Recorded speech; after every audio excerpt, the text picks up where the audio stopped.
Today, the Eagles interview Packers quarterbacks coach Sean Mannion for a second time as the Birds continue their offensive coordinator search. Mannion was a backup quarterback for the Rams and Vikings for 6 seasons, but on NFL rosters for 9 total seasons before entering coaching in 2024. Mannion's first meeting with the team was virtual per reports. The Eagles fired OC Kevin Patullo January 13th, 15 days ago. Huddle up. Welcome to Birds Huddle, presented by Toyota, official automotive partner of the NFL. Along with Barrett Brooks and John Clark, I'm Michael Barkann. What do you make of Sean Mannion potentially being the new front runner? Is he the new front runner, John? That's a good question. I mean, we've only heard about one guy getting 2 interviews that we know of. There could be other guys that have gotten 2 interviews, but maybe he's a very intriguing candidate that they said, wow, this guy has a big future as a play caller or as an offensive coordinator or even a head coach. I think the Packers think he can be a head coach someday. But look, I think the Eagles are in the process where, hey, they would have loved to have had Mike McDaniel or Brian Daboll, probably. But there were other reasons why they might want to go somewhere else and have full control, or maybe they like California. You know, Mike McDaniel, you know, he loved being out there with the San Francisco 49ers. Yeah, so look, they're at the point, I think, the Eagles are at the point now where they're going to talk to a ton of people because there's not really an urgency that they're going to lose the guy they want. Yeah. So they're looking at so many guys, maybe guys that have now, you know, need to be unearthed. And they hear, well, this guy is going to be the future head coach or a future offensive coordinator. So Sean Mannion, even though he maybe hasn't called plays, he probably intrigues them, and he's got a great presence. And I remind you, the Eagles did hire a quarterbacks coach from the Green Bay Packers way back when they found Andy Reid, who hadn't called plays. So I think everybody just needs to relax a little bit, and the Eagles are doing their due diligence right now. And I mean, another quarterback from Green Bay who was under Andy Reid, a quarterback they actually won him a Super Bowl, you know, and Doug Peterson. So they like these, you know, picks that they can go, you know, around the corner and say, all right, look what we found. And Nick Sirianni was that, too. Yep. The question is, though, what does partial control mean?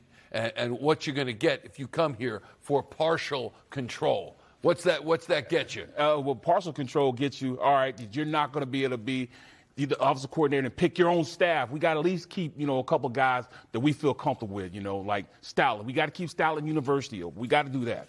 You know, so little things like that. Well, yeah, and you see Mike McDaniel, right? The first move that he's made, he hired his offensive line coach from Miami. You see the first move that Todd Monken is making, and then also Brian Daboll. They're bringing their offensive line coach. Well, what is one of the best things about this Eagles team and the offense?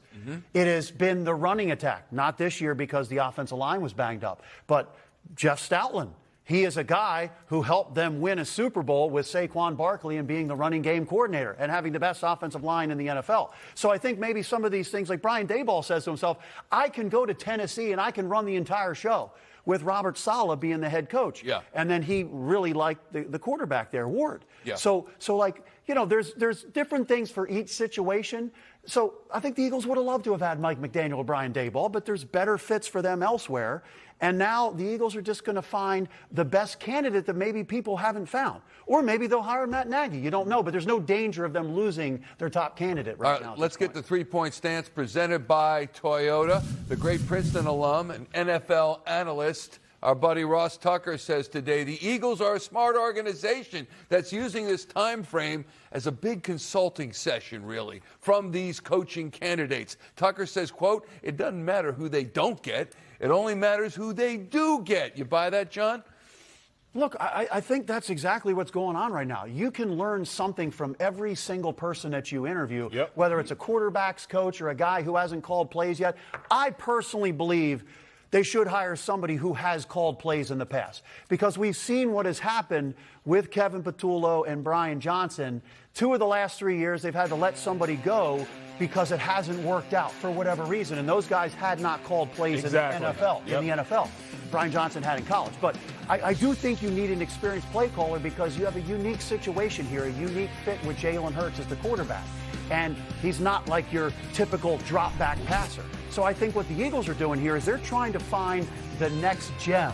And they've done that before with Andy Reid, with Doug Peterson, with Nick Sirianni. So I think in the end they will find their guy. I think it was different coming off that Super Bowl a couple years ago where they missed out on a lot of the candidates that went.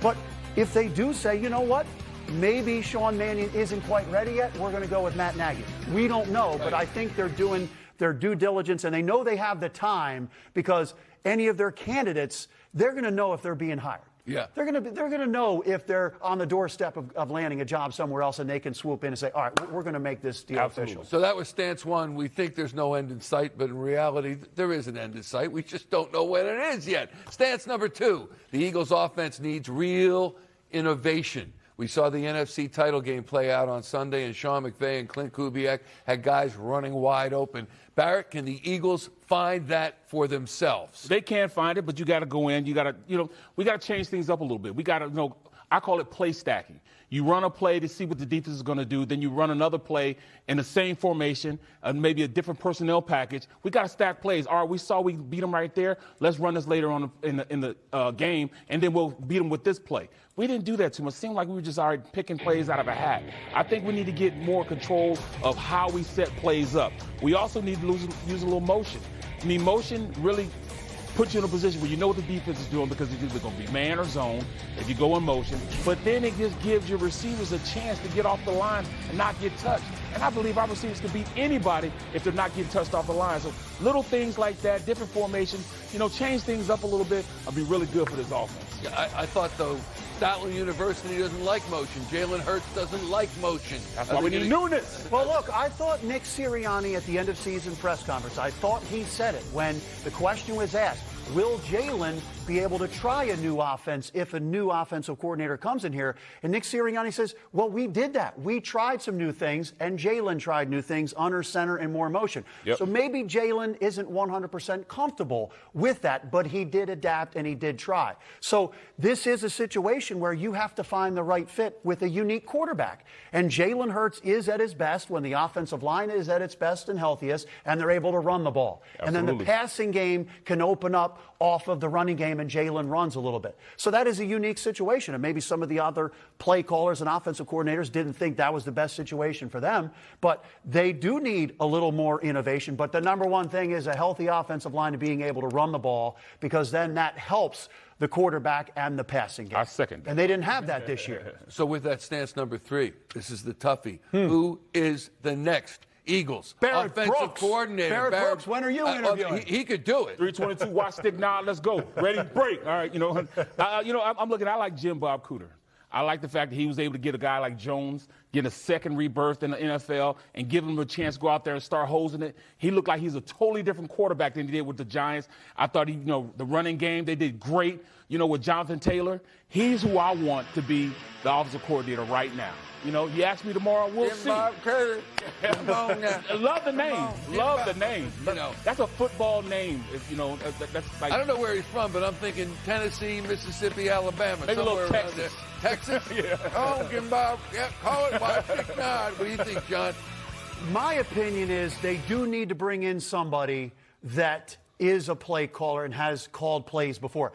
The thing that I heard from Jalen Hurts all year was need to be better at the sequencing, and that's the sequencing of calling the plays. Yes. So I think for a first-time play caller, it might be difficult to come in here and have the exact right fit and the rhythm with Jalen Hurts. So, hey, Jim Bob Cooter, Matt Nagy, Sean Mannion? You know what? I don't necessarily think so. But if they're blown away by him and they think that he could, and they think he could be the next big coordinator, play caller, head coach, Andy Reid, Nick Sirianni, or Doug Peterson, who they found, and he has the emotional intelligence, which is very important, then you know what? Go for it. But I think in this situation, we've seen what has happened with Kevin Patullo and Brian Johnson.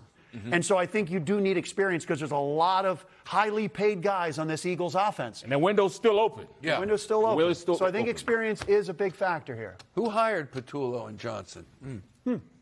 Just wondering. We appreciate the time, man. Thanks, and we'll talk to you next week. Maybe reacting to an OC hired in Philadelphia. Maybe the smoke will come out of NovaCare. We'll find out soon. And maybe there'll be even more than that by next week. Yeah. Will A.J. Brown be traded? More than that. We didn't ask you this week. More than that. What are you hinting at? Maybe there'll be even more than discussion than an offensive coordinator. We'll see. Come on, Shefty. You got to give us a little You more. got to break that right now. Unless you don't have it yet. Interesting comments from ESPN's Adam Schefter this morning on 97.5 The Fanatic. Schefter also hints that perhaps there will be more than just an offensive coordinator hiring to react to next week when it comes to the Eagles. Barrett, what do you think? It could be a lot of things. It could be coach? Yeah, well, DB coach. It could be new contract for Jalen. It could be a lot of stuff, So I'm thinking, well, if they bring somebody in, they sign somebody, does that mean somebody else has to exit it? Meaning offensive line coach or whatever? Yeah. So I'm trying to see what, really, how can you really dictate that without knowing? I don't know. All right. Speaking of that, since we seem to be in a speculative mood, let's play a little Believe It or Not on what could potentially be big Eagles news next week. First up, believe it or not, Barrett, Lane Johnson will be back for another season. He missed the last 9 games of 2025, including playoffs, despite many reports that he would play. Chances we've seen the last of him on the field? No, I think he has a lot more left in the tank. It's not like he owes us anything, but I would love him to come back. He's still a dominant tackle when he's playing. So I truly believe once he gets healthy, he has 30 more days than he had last year because they didn't go to the Super Bowl for his body to heal up. Actually, 9 games even before that. So he'll come back. He'll come back in better shape. That barn of his will get him in the best shape he can be in. So, he'll be just fine coming back. At some point. I hope he comes back. Everybody ready? Please come back. Yeah. You talk about your career. Like something little birdie tells you. Yeah. No more. Yeah. But he's not there yet. Well, no, I don't think he's there. He's still one of the most dominant players in the league when he's healthy. All right, believe it or not, Barrett, A.J. Brown will get traded. And we've talked about the cap ramifications, potentially $43 million in dead cap if they trade him before June 1st. So believe it or not, A.J. gets moved. Well, not, and you had me at 43. Come on, man, $43 million, you trade him. I mean, even if you get him and trade him for somebody worth it, I don't know. I mean, come on, $43 million, that's just too much. You don't have to pay it anyway. Well, they've already paid the majority of it anyways. But you look at, he's just a great player. We just got to find a way to get him more involved, appease him, whatever it is. I don't want him gone. He's got to come out of, his shell and be like, hey, I'm just going to ball regardless. His lineage is right now on the line. How are they going to be thinking about A.J.? We don't want to think about that last game that A.J. had. So I'm thinking he's going to come back, and he'll come back with a vengeance, catching everything you throw at him, be the most dominant receiver in the league. Watch what I tell you. All right. I always do. Finally, believe it or not, the Eagles' next stadium will have a dome. It's been a popular discussion after the Patriots and Broncos played the second half of the AFC Championship game in the snow.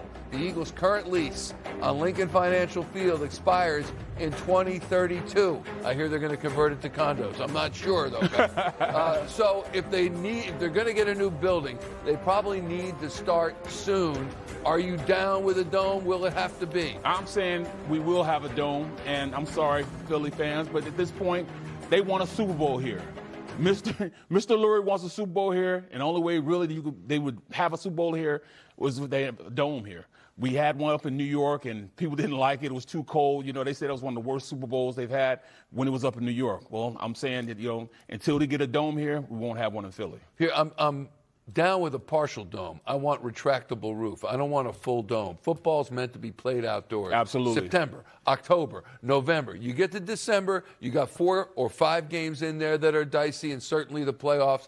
Close the roof. That's what football's about. Yeah. It's about dicey. Look what they're doing in Buffalo. Even when I call games, when I'm calling games, I need to be a part of that, the ambiance of being out there. Hear the fans, yelling and screaming. I don't care if it's 0 to below out there. I need to feel that. I need to feel everything about calling that game so I can get into the game just as much as the players are. So, yeah you got to have that, the experience, the outside. Yeah. But I'm just being realistic. Mr. Lurie wants a Super Bowl. Okay. Here in Philadelphia. Retractable roof gets you a Super Bowl. Partial, let the sunshine in.